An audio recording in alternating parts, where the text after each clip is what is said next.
A Lesc aprova a lei que determina cardápio especial para crianças com intolerâncias ou restrições alimentares. E você vai ver também. Energia solar já é a terceira mais utilizada no país. Com o objetivo de reduzir o consumo de gás na Europa em 15%, a Comissão Europeia definiu alguns cortes obrigatórios. Os casos de síndrome respiratória aguda grave crescem no norte e no nordeste do país. O Instituto Butantan já faz uma nova leva de imunizantes contra a Covid-19 para que não falte vacina para crianças de 3 a 5 anos. Essas e outras notícias você acompanha a partir de agora no Informe Região.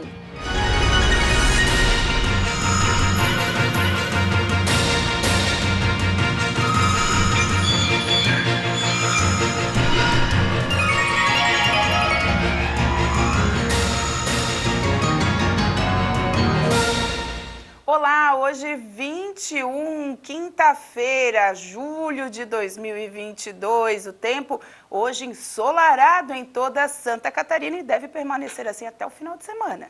A Organização Mundial da Saúde fez um alerta sobre a nova onda de Covid na Europa, que vive uma situação semelhante ao verão de 2021, com quase 3 mil mortes por semana pela doença. E ainda pediu aos governos que se preparem para o desafio do próximo outono e inverno, estações que podem aumentar o número de casos. O escritório da OMS no continente acredita que o outono e o inverno devem ser difíceis devido ao aumento de casos da doença e ao relaxamento das medidas de vigilância. A agência pediu aos países para resolver as lacunas no monitoramento e resposta à pandemia para acabar com mortes evitáveis. Em comunicado, a organização disse que a situação atual é semelhante à do verão passado, mas ressaltou que desta vez a onda de Covid-19 está sendo impulsionada por sublinhagens da variante Ômicron. De acordo com a organização, o número de novas infecções na região OMS da Europa, que inclui 53 países, triplicou nas últimas 6 semanas. As taxas de hospitalização dobraram no mesmo período, mas as internações em unidades de terapia intensiva até agora permaneceram relativamente baixas. Cerca de 3 mil pessoas ainda morrem de Covid-19 na Europa todas as semanas. A energia solar já é a terceira mais utilizada no país. As usinas de geração de energia solar já são uma potência instalada superior à das termoelétricas movidas a gás natural e biomassa. Com isso, a fonte se tornou a terceira mais representativa da matriz elétrica do Brasil, segundo o levantamento divulgado pela AB Solar. Os dados apontam que o país conta atualmente com 16,41 gigawatts de capacidade instalada em usinas solares fotovoltaicas, considerando os projetos de grande porte e as instalações menores em telhados, fachadas e terrenos. Isso representa 8,1% da matriz brasileira, atrás das fontes hídrica, que tem 55%, e eólica, com quase 11%, pelo levantamento da AB Solar. Já as termoelétricas a gás natural somam 16,37 gigawatts de potência, com 8,1% de participação na matriz, e as movidas a biomassa e biogás, 16,30 gigawatts, com 8%. De acordo com a Associação de Energia Solar, as usinas solares de grande porte geram eletricidade a preços até 10 vezes menores do que as termoelétricas fósseis emergenciais ou energia elétrica importada de países vizinhos. A estimativa é que a fonte solar já gerou mais de 86 bilhões de reais em investimentos no Brasil desde 2012, além de ter evitado a emissão de 23 milhões de toneladas de gás carbônico na geração de eletricidade. Com o objetivo de reduzir o consumo de gás na Europa em 15%, a Comissão Europeia definiu alguns cortes obrigatórios. A medida busca solucionar inclusive o risco de desabastecimento por causa da redução do fornecimento de gás russo. A Comissão Europeia pediu nesta quarta-feira aos países da União Europeia que reduzam sua demanda de gás nos próximos 8 meses para superar a queda na oferta russa. Em caso de emergência, os cortes seriam obrigatórios. Caso tenhamos uma situação que se deteriore, como uma interrupção total do gás russo, acionamos um alerta geral da UE para a União Europeia e estamos pedindo aos Estados-membros que reduzam em 15% o consumo de gás. O plano divulgado pela Comissão Europeia, que vai ser debatido pelos Estados-membros, estabelece que cada país deve fazer todo o possível para reduzir seu consumo nacional de gás em pelo menos 15% entre agosto de 2022 e março de 2023. Bruxelas também propõe um mecanismo que estabelece objetivos vinculativos de redução da demanda para os 27 países membros em caso de risco substancial de desabastecimento. Von der Leyen afirmou que a Rússia está fazendo chantagem e usando o gás como arma, e acrescentou que a Europa precisa estar preparada se houver uma grande interrupção ou até mesmo o corte total do fornecimento. A seguir, Instituto Butantan acelera a produção para a Coronavac para atender o público infantil.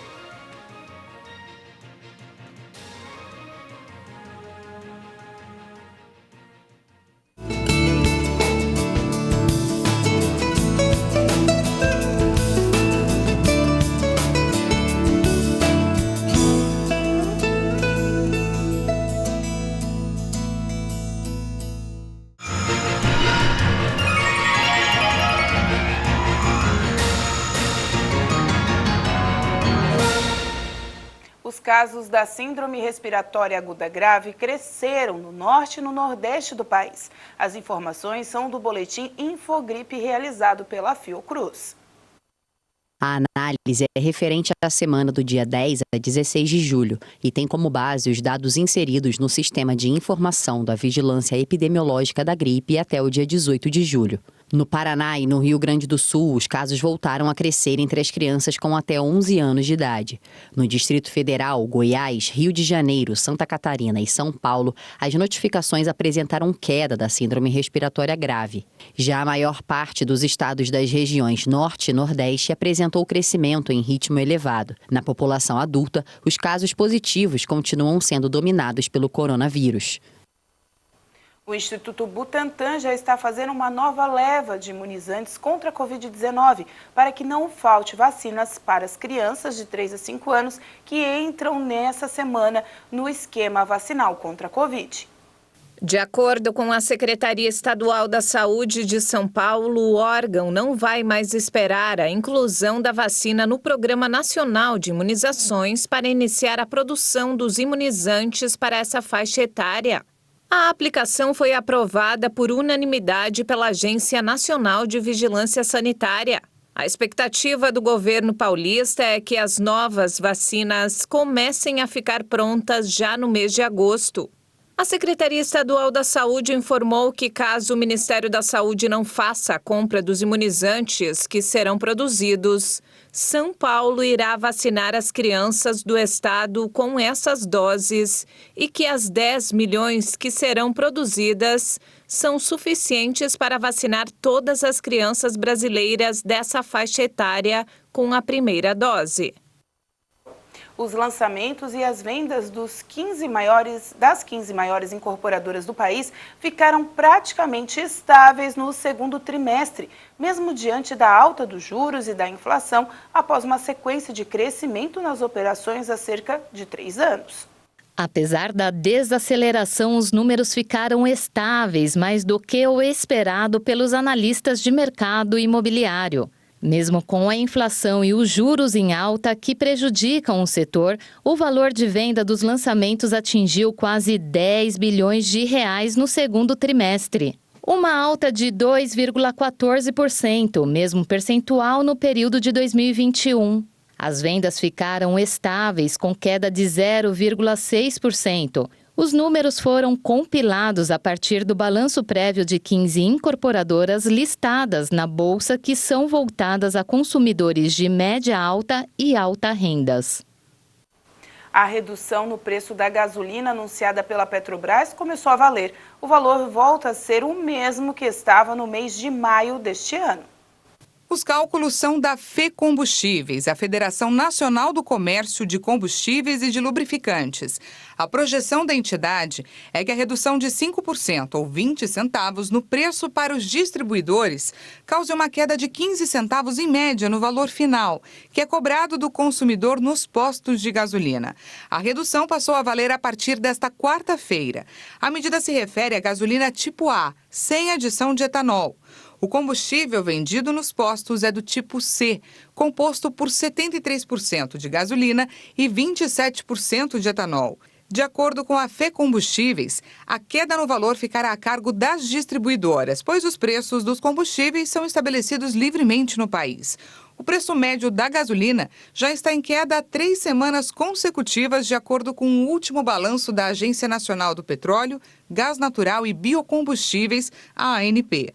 No último levantamento, o preço médio do litro foi de R$ 6,49 para R$ 6,07, o menor patamar desde a semana encerrada em 11 de setembro do ano passado, quando chegou a R$ 6,05. O principal reflexo é que o IPCA deverá registrar deflação já neste mês. O índice deve recuar 0,05 ponto percentual em julho e 0,10 ponto percentual em agosto, segundo cálculos dos economistas. A gasolina tem um peso de aproximadamente 6,5% no IPCA, que é o índice oficial da inflação ao consumidor, medido pelo IBGE e utilizado como referência pelo Banco Central para a política monetária. E o Auxílio Brasil vai aumentar os valores distribuídos de R$ 400 para R$ 600. E as datas de liberação dos valores também irá sofrer alterações. O objetivo do governo é zerar a fila e colocar as pessoas habilitadas ao longo do ano. O pagamento do Auxílio Brasil será antecipado para a primeira quinzena de agosto. Atualmente, os pagamentos do programa ocorrem na segunda quinzena de cada mês. O valor total deverá chegar a 11 bilhões e 400 milhões de reais. E 19 milhões de famílias serão atendidas. Com a aprovação da proposta de emenda à Constituição no Congresso Nacional, o valor do Auxílio Brasil foi reajustado de R$ 400 para R$ 600 até o final do ano. A ideia do governo é também antecipar o pagamento do Auxílio Gás para a primeira quinzena de agosto. O Vale Gás é pago a 6 milhões de famílias e vai passar de R$ 52 para algo em torno de R$ 104. O valor do Vale Gás é definido por tabela pelo Ministério de Minas e Energia. O governo deve gastar cerca de 620 milhões com o programa social a cada 2 meses. O total de votos facultativos voltou a subir no Brasil. São aquelas pessoas que não têm a obrigação de votar.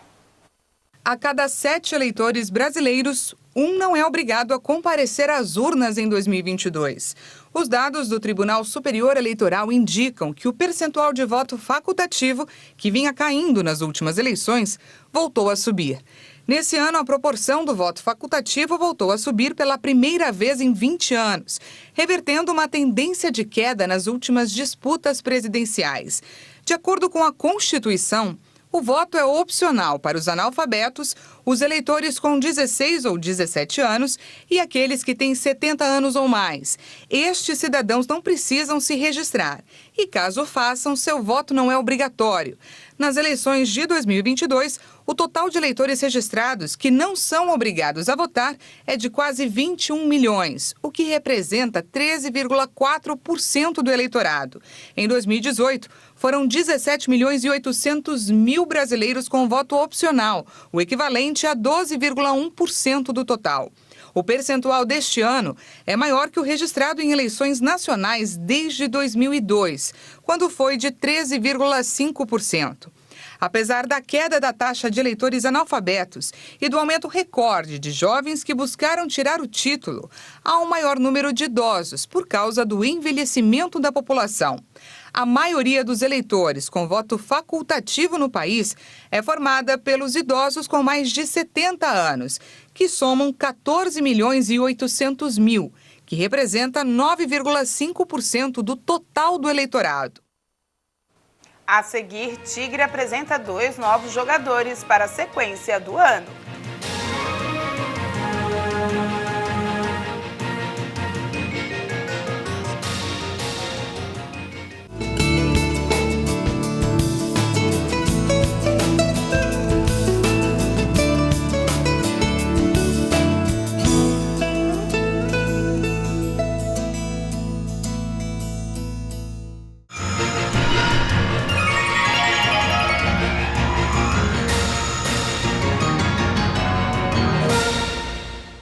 plenário da Assembleia Legislativa aprovou o projeto de lei que dispõe sobre o fornecimento de alimentação especial nas escolas da rede pública de Santa Catarina para alunos com diabetes, doença celíaca, intolerância à lactose ou hipoglicemia.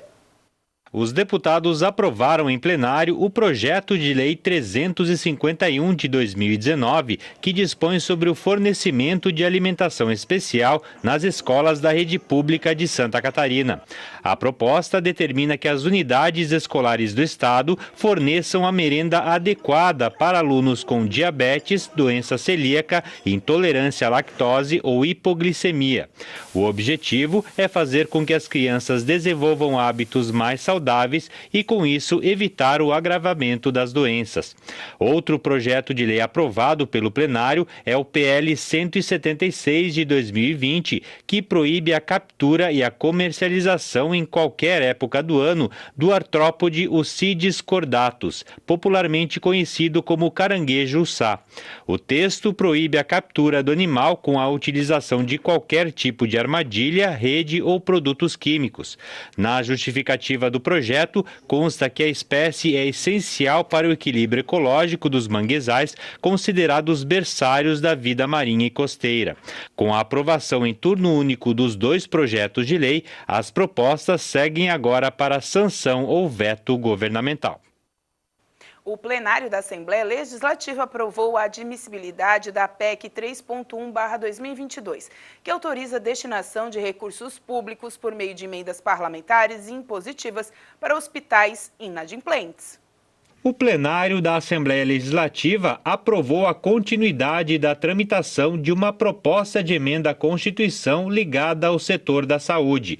A PEC número 3.1 de 2022 autoriza a destinação de recursos públicos por meio das emendas parlamentares impositivas para os hospitais inadimplentes. O objetivo da proposta é facilitar o acesso às verbas públicas para as unidades de saúde e evitar assim a interrupção do atendimento ao público. Com a aprovação da admissibilidade pelo plenário, a PEC agora retorna para a Comissão de Constituição e Justiça para análise do mérito da proposição. Além da admissibilidade da PEC, o plenário aprovou ainda o projeto que altera a lei de 2018, que instituiu a política de gestão de pássaros nativos da fauna brasileira e exótica em Santa Catarina. A proposta insere e conceitua no texto da lei a classe de aves psittaciformes, que representa mais de 360 espécies, entre elas aves muito populares e conhecidas como papagaios, periquitos e araras. Com a aprovação em turno único pelo plenário, o projeto segue agora para sanção ou veto governamental. E vamos agora a um giro de informações.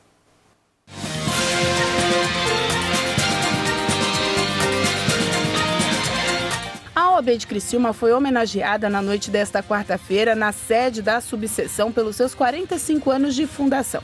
A cerimônia foi realizada pela Câmara Municipal e foi aprovada por unanimidade entre os vereadores da Casa Legislativa. O ato demonstrou os serviços prestados pela instituição durante este período, que vem desenvolvendo ações para os advogados e cidadãos criciumenses, sempre baseadas no respeito e na justiça. Quase 10 mil unidades consumidoras ficaram sem energia em Criciúma nesta tarde. O problema aconteceu em função do rompimento de cabos de alta tensão. A ocorrência foi registrada na manhã desta quinta-feira na Avenida Luiz Lazarim, o que afetou 19 bairros do município. De acordo com a Celesc, o bairro mais afetado foi o centro, com 3.084 unidades consumidoras sem energia. Na Operária Nova, 1.537 moradores não conseguiram acender a luz, enquanto na Vila Zulema, 947 unidades ficaram sem energia. A equipe da CBF, junto com a Unesco, estiveram em Cocal do Sul em visita técnica para uma avaliação sobre o impacto social do projeto Gol do Brasil. Na ocasião, eles conversaram com os alunos que participaram do projeto e também com os pais. O projeto oferece aulas de futebol, cidadania, respeito às diferenças e responsabilidade social, cujo objetivo é utilizar o esporte para contribuir na formação de meninos e meninas. O Gol do Brasil contempla crianças e adolescentes de 6 a 17 anos de idade. Esta é uma parceria entre o governo do município, CBF e Unesco. A Prefeitura do Balneário Rincão, junto com o Tribunal de Justiça de Santa Catarina e o Ministério Público, entregaram essa semana 117 escrituras pelo programa Lar Legal para moradores do bairro Pedreiras. Outras 259 famílias aguardam a escritura pelo programa, que já está em processo de liberação nos bairros Barra Velha, Pedreiras, Lagoa dos Esteves e Centro. O programa Lar Legal visa entregar títulos de propriedade de forma a dar proteção legal ao cidadão, até então detentor apenas do reconhecimento formal da sua posse. O programa é uma parceria entre Tribunal de Justiça de Santa Catarina, Ministério Público e prefeituras. Com a regularização fundiária, as famílias passam a ter oficialmente a titularidade dos seus imóveis e estão asseguradas para fazer investimentos que desejarem na propriedade, como financiar reformas e ampliações, além de ter acesso a serviços básicos como luz, água, esgoto e pavimentação.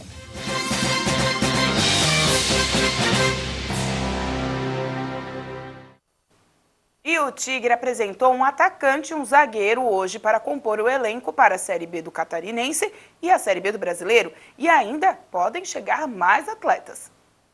O Criciúma reuniu a imprensa na manhã desta quinta-feira para apresentar 2 novos reforços para o segundo turno da Série B do Campeonato Brasileiro e a segunda divisão do Campeonato Catarinense. O zagueiro Oswaldo José Henriques Bocanegra e o atacante Lucas Polento. Os atletas devem ser inscritos ainda hoje no boletim informativo do Diário Oficial da Confederação Brasileira de Futebol.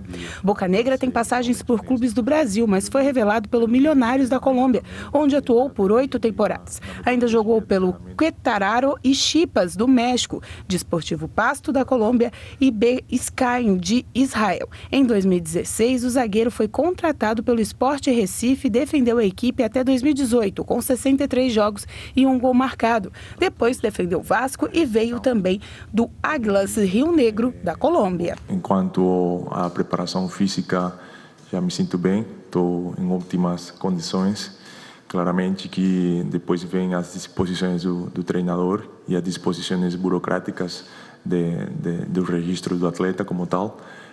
Mas enquanto a mim, enquanto essa disposição tanto mental como física, estou já no meu 100%. Eu sempre concordo com a ideia de que um time que planeja coisas importantes, um time que deseja ser campeão ou traçar um objetivo importante, qualquer que for, precisa de uma disputa saudável em todas as posições. Isso ajuda sempre a manter o elenco em alto nível. Eu acho que sempre que se fale da palavra disputa, tem que ser falada de uma maneira saudável, inteligente, de uma maneira que traga o benefício para o grupo, né? Então, cada vez que chega um atleta novo, qualquer que for, e independente das características, a ideia é que chegue para fazer sempre o elenco mais forte ainda, porque todos nós sabemos da rodagem do Campeonato Brasileiro, são muitos jogos, muitas coisas acontecem durante a temporada e a gente precisa do nível de todos. Então, assim, pessoalmente acho que venham para somar, né, para ajudar a fazer a saga do Criciúma ainda mais forte.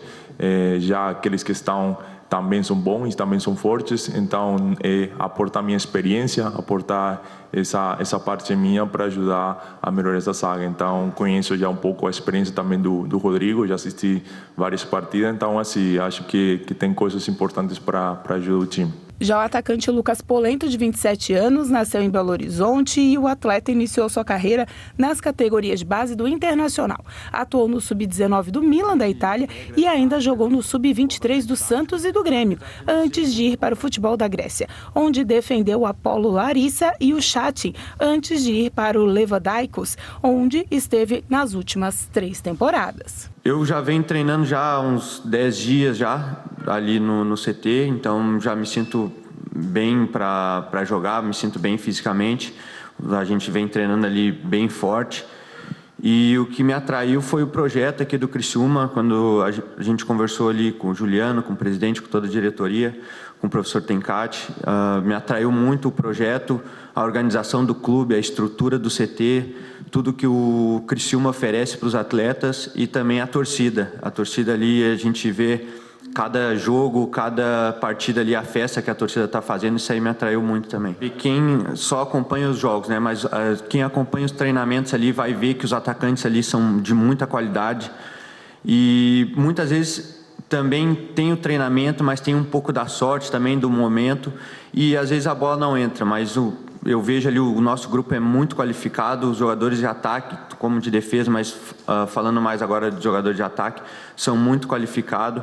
Eu venho de uma temporada boa também na Grécia, que eu fiz 11 gols, mas eu espero também poder contribuir com gols aqui e assistência também para meus companheiros. Mais 2 reforços apresentados e a direção pretende não parar por aí. Afinal, temos ainda a segunda fase do Campeonato Brasileiro da Série B e a reta final do Campeonato Catarinense da Série B. Vão chegar mais atletas ainda, né? Faz parte do nosso planejamento. O que a gente quer é dar o maior repertório possível para o Tencate. E a gente sabe que a janela fecha dia 15 de agosto. A gente pretende ter o máximo à disposição dele, de atletas, para a gente não correr o risco, como a gente chegou a correr, de ter só 2 zagueiros disponíveis. A gente tinha 6 e acabou ficando só com 2 em alguns momentos. Então, por isso que a gente trouxe mais zagueiros e vamos trazer mais atacantes para a gente não correr esse risco. O Tigre volta a campo nesta sexta-feira contra o Blumenau pelo Campeonato Catarinense da Série B às 8 horas da noite no Majestoso. Já pelo Brasileiro, o jogo será na segunda-feira, também em casa, contra o CSA às 7 da noite. E com essa informação a gente encerra o Informe Região desta quinta-feira. Lembrando para você que essas e outras notícias você encontra nas nossas redes sociais, @TV Primavera no Instagram e no Facebook. E também você acompanha os vídeos e a nossa programação através do nosso canal do YouTube /TV Primavera Criciúma. A todos vocês uma boa noite, até amanhã.